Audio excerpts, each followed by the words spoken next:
পরিবেশ বান্ধব ফ্যাশন চর্চা ও তরুণদের সৃজনশীলতা বিকাশে ইউনিভার্সাল কলেজ বাংলাদেশ ইউসিবিটি যুক্তরাজ্যের ইউনিভার্সিটি অব ল্যাঙ্কাশায়ারের সহযোগিতায় ভিশন অ্যান্ড ভোগ শীর্ষক একটি ফ্যাশন প্রতিযোগিতার আয়োজন করেছে। শনিবার ১ আগস্ট রাজধানীর গুলশানে ইউসিবিটি ক্যাম্পাসে ফ্যাশন প্রমোশন অ্যান্ড মার্কেটিং বিভাগের উদ্যোগে এই প্রতিযোগিতা অনুষ্ঠিত হয়।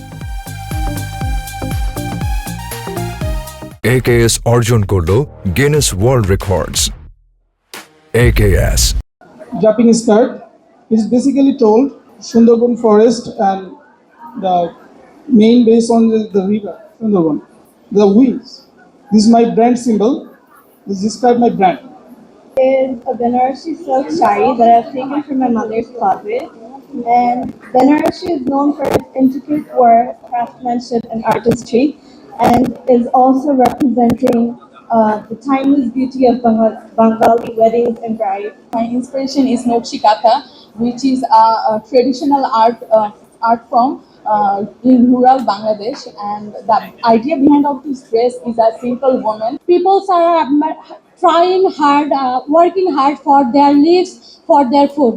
So that's all about mine, and that is my story. প্রতিযোগিতায় একাদশ, দ্বাদশ শ্রেণী এবং 15 থেকে 23 বছর বয়সী জিইটি শিক্ষার্থীরা একক ও দলগতভাবে অংশ নেন। চূড়ান্ত পর্বে নির্বাচিত 15টি ডিজাইন লাইভ ফ্যাশন শোর মাধ্যমে প্রদর্শন করা হয়। প্রতিযোগীরা পুনর্ব্যবহারযোগ্য উপাদান দিয়ে দেশীয় ঐতিহ্য ও আধুনিকতার সমন্বয়ে পোশাক তৈরি করেন। পাশাপাশি তারা নিজস্ব ব্র্যান্ড ধারণা এবং ডিজাইনের পেছনের গল্প উপস্থাপনা করেন।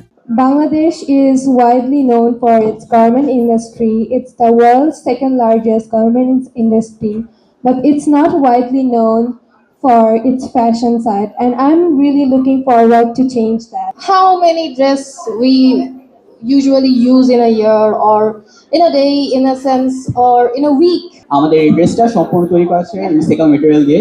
স্পেশালি যদি আমি বলি, এখানে আমাদের পার্ট ব্যবহার করা হয়েছে ব্যাকে এবং ফ্রন্টে। এর মূল কারণ হলো পাট ও বাংলাদেশের একটা সোনালী আঁশ। আমি বিশ্বাস করি প্রতিটা স্ক্র্যাপ ফেব্রিক বা ওয়েস্ট ম্যাটেরিয়ালেরই একটা করে লাইফ আছে। ডিজাইনের মৌলিকত্ব, টেকসই ভাবনা, সাংস্কৃতিক পরিচয় ও গল্প বলার দক্ষতার ভিত্তিতে বিজয়ীদের নির্বাচন করা হয়। সেরা 3 প্রতিযোগীকে যৌথভাবে 60,000 টাকা পুরস্কার এবং চূড়ান্ত পর্বে নির্বাচিত 15 জনকে বিশেষ শিক্ষাবৃত্তি দেওয়া হয়।